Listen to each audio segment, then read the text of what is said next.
Mensuration गोटे बहुत सुंदर क्वेश्चन अच्छी जे सिलिंडर हाइट हूँ स्मॉल एच आउ कोन हाइट हूँ capital H volume of cylinder is equal to volume of cone cylinder आयतन कोन आयतन सहित सामान radius of cylinder is equal to radius of cone cylinder radius बा व्यासार्ध कोन व्यासार्ध सहित सामान तेरे कह कोन उच्चता आ सिलिंडर उच्चतार अनुपात केते हबो देखो आमे जानिचु जे सिलिंडर आयतन बा वॉल्यूम बाहर करिवार सूत्र हेउची पाई आर स्क्वायर एच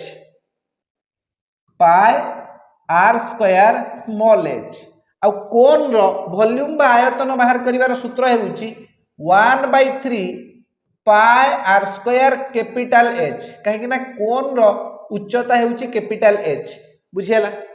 एमानकर व्यासार्ध समान तो बोथ साइड रो हमें आर स्क्वायर को कैंसिल कर दबा बोथ साइड रो हमें पाई को भी कैंसिल कर दबा तो हमको कौन मिलिबो small h is equal to 1/3 capital h एबे कैपिटल h को आर पाक को नहीं जाओ small h by capital h is equal to 1/3 किंतु हमको मागी ची capital h is to small h त माने उल्टे दबा बोथ साइड को capital h divided by small h हिजबो 3/1 बुझियला तो क्वेश्चन नो सॉल्यूशन कोन हबो capital H is to small h हिजबो 3 is to 1 बुझियला ना हलानी।